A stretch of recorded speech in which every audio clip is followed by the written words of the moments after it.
November মাসে বেশ বড় ধরনের একটা পরিবর্তন আসতে চলেছে 4 রাশির জীবনে।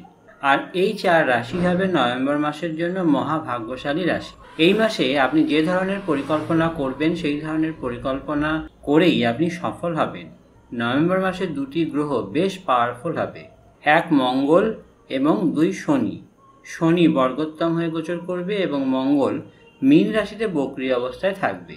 শনি মকর রাশি অর্থাৎ নিজ রাশিতেই গোচর করবে। এছাড়া 3 নভেম্বর বুধ মার্গী হবে, 14 নভেম্বর মঙ্গলও মার্গী হবে, 16 নভেম্বর 2 গ্রহের পরিবর্তন হবে। সূর্য নিজ রাশি অর্থাৎ শত্রু রাশি থেকে বেরিয়ে বৃশ্চিক রাশিতে আসবে এবং শুক্র মূল ত্রিকোণ রাশি তুলাতে প্রবেশ করবে। তবে খারাপ ফল দেবে বৃহস্পতির নিচস্থ হওয়া। বৃহস্পতি 20 নভেম্বর পর্যন্ত শুভ ফল দিয়ে নিচস্থ হবে। এরপর বুধের রাশি পরিবর্তন হয়ে বুধাদিত্য রাজযোগ তৈরি হবে। নভেম্বর মাসে গ্রহদের এইরূপ অবস্থানের ফলে 4 রাশির অপার ধন মিলবে। এদের মধ্যে প্রথম রাশি হলো মেষ রাশি। মেষ রাশিতে শনি স্বরাশিস্থ হয়ে খুব বলবান অবস্থায় থাকবে। মঙ্গল 12th হাউসে থাকবে। 16 নভেম্বরের পর 2 মহাপুরুষ রাজযোগ তৈরি হবে এবং শনি জবরদস্ত ফল দেবে। শুক্র স্বরাশিতে আসবে। ফলে এই মাসে মেষ রাশি নানাভাবে শুভ ফল পাবে। দ্বিতীয় রাশি হলো কর্কট রাশি। শনি স্বরাশিতে খুব বলবান অবস্থায় থাকবে।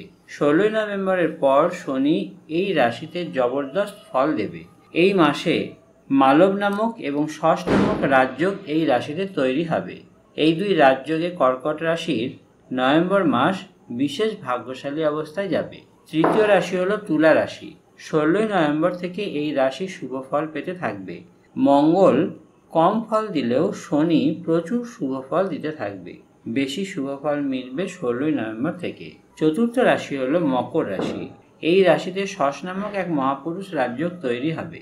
আবার 16 নভেম্বরের পর মালব নামক এক রাজযোগ তৈরি হবে। পুরো মাস জুড়েই নানা দিক থেকে শুভ ফল মিলবে মকর রাশির। প্রিয় দর্শক বন্ধুরা, এই ছিল এখনকার ভিডিও। ধন্যবাদ।